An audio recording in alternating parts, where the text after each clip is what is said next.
Avvalgi darslarimizda A+ boardda qanaqa qilib unumli foydalanish, yaxshi yuklar olish haqida gaplashdik.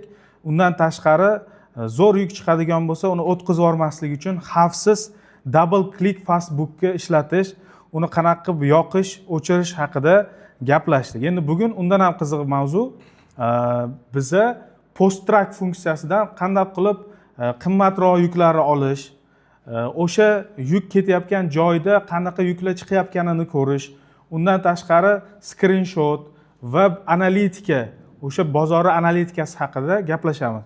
Uning uchun EasyRelay o'rnatganinglardan keyin biror bir yukni ochishinglar kerak. Ochsanglar ProView ochiladi. ProViewda mana o'sha yuk haqida ma'lumotlari qulay ko'rinishda ko'rsatiladi.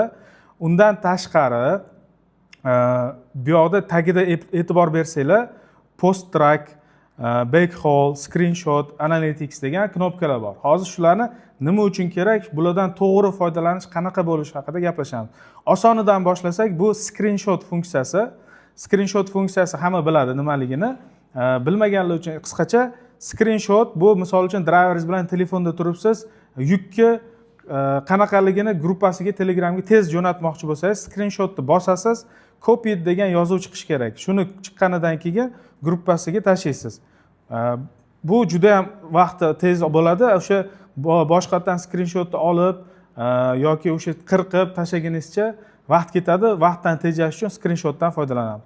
Endi ikkinchi funksiya, bu zo'r funksiya. Misol uchun haydovchi bilan telefonda turibsiz.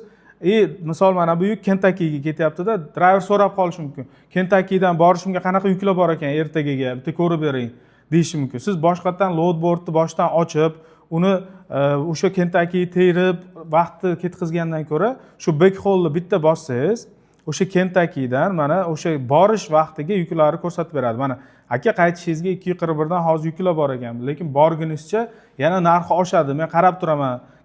Boshqa shunaqa qilib ma'lumot berasiz, driverga keyingi planni ham tuzib berishingizga bu yordam beradi. Endi yana ham qiziq funksiya bu post track funksiyasi. Ko'pchilik post trackga bilmaydi ham. O'zi ko'pchilik post trackga qo'yayotganida, misol uchun mana bunaqa post trackga kirib, create order qiladi, har birini to'ldirib chiqadi. Bitta to'ldirib chiqish kerak bo'ladi. Bunda o'zingizlar bilasizlar, bitta post track qo'yish uchun ham kamida 5 minut vaqt ketishi mumkin. Lekin post track funksiyasi bilan sizlar shuni sekundlarda qilishingiz mumkin, sanoqli sekundlarda. O'zi nima uchun kerak post track? Mana misol uchun mana Kentakkiga Pensilvaniyadan Kentakkiga yuk ketyapti, lekin bu 169 dan turibdi hozir.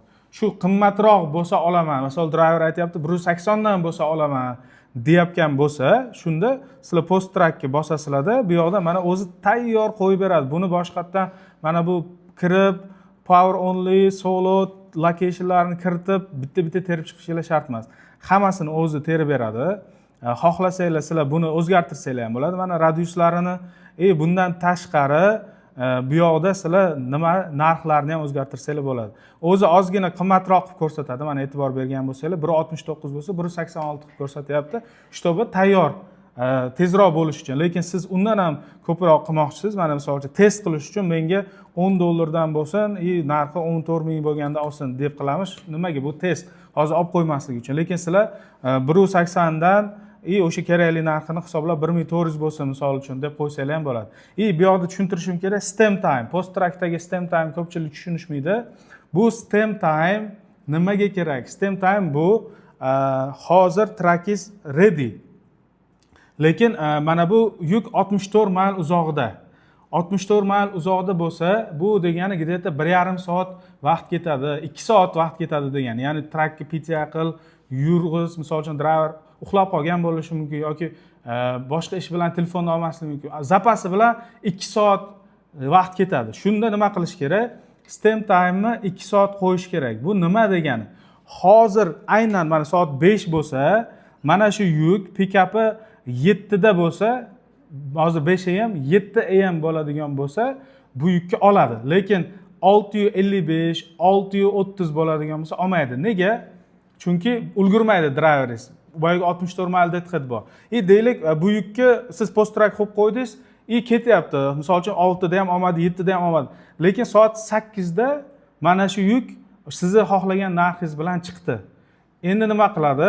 Stem time tekshiradi. Ya'ni hozir soat 8 bo'ldi. 8 dan endi 2 soat qo'shadi. 10. Agar pikap vaqti 10 dan keyin bo'lsa o'sha yukni oladi, 10 dan oldin bo'lsa olmaydi. Chunki agar deylik hozir soat 8, siz 2 soat ichida ulguraman deb o'yladingizda, lekin 9 pikap bilan yuk chiqadigan bo'lsa, uni olib qo'ysa, siz ulgurmaysiz. O'shaning uchun stem time ga ehtiyot bo'linglar. Stem time o'sha driver yurib, o'sha pikap lokatsiyaga yetib borishgacha bo'ladigan vaqt qancha bo'lsa, o'shanchani qo'yinglar. Iloji bo'lsa zapasi bilan qo'yinglar. Shunda yutqazmaysizlar. Mana 2 soat qo'ydik, deylik hozir narxi olish uchun qimmatroq qo'yib qo'yaylik. Mana $10 per mile payoutni 14 ming qildik.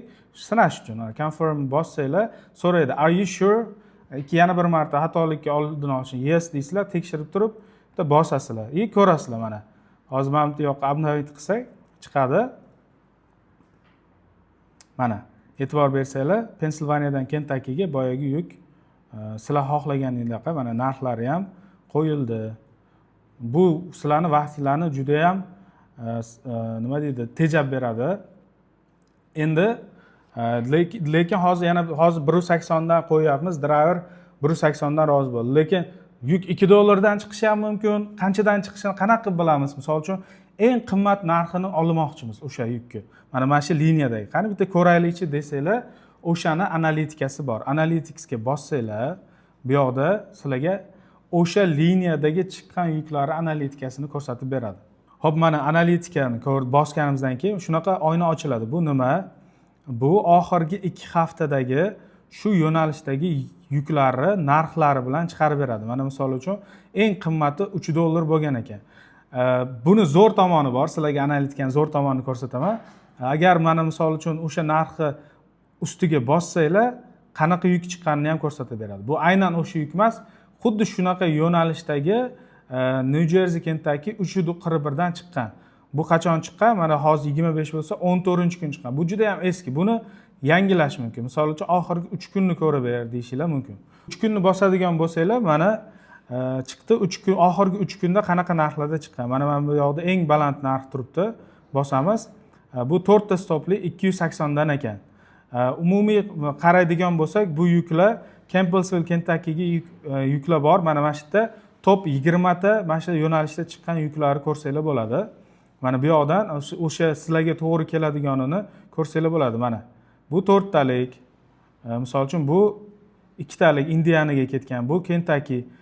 Bularga qarab turib sizlar bozorni o'rganib, o'sha yo'nalishdagi o'rtacha narxni bersanglar bo'ladi. Mana misol uchun top 20 talikka kirgan yuklar oxirgi 3 kunda eng kami 1.91 dan bo'lgan. Lexington, Kentuckyga bo'lgan mana misol uchun. Bu 4 ta stop. Sizlar yaxshirog'ini olmoqchi bo'lsanglar, $2 ga 1600 qo'yib qo'ysanglar bo'ladi. Buning uchun mana yana boshqatdan kiramiz. Post trackga kirib turib, $2 ga 1600 qo'yib qo'ysanglar, shunaqa yuk chiqish ehtimoli katta bo'ladi. Endi bu yerda yana bitta narsani e'tibor beraylik. Bu analitikani yaxshi tomonlaridan biri. Bu yoqda mana pastda vaqtlarini ko'rsatadi. Bu nima degani? Bu post bo'lgan vaqtlar, yuk post bo'lgan vaqtlar. Ya'ni hozir soat 5 bilan 5 bo'lgan bo'lsa, kelinglar 5 bilan 6 ning orasida qanaqa yuklar post bo'lar ekan desa, mana bunaqa yuklar post bo'lgan, bitta bo'lgan oxirgi 3 kunda. Mana bu bo'lgan. Sizga yaqinroq vaqtlari ko'rib, misol uchun mana 9 bilan 10 ning orasida mana bunaqa yuklar post bo'lgan. Demak, sizlar o'zingizlarga yaqin vaqtda qanaqa yuklar post bo'lishini ham ko'rsanglar bo'ladi. Yana ham ko'proq ma'lumot bilmoqchi bo'lsanglar, mana 1 hafta, 2 haftani ham bosib olsanglar bo'ladi. Demak, biz hozir bugun post track, backhaul, screenshot analitikani o'rgandik. Keyingi darsda juda ham kerakli bo'lgan narsa oldindan qanaqa qilib yuklarni bilish mumkin. Bir joyga bordingiz, o'sha yukka oldindan qanaqa qilib o'sha joydan qanaqa yuk olamiz? Shu narsalarni o'rganamiz. Darslarimizni kuzatishda davom eting.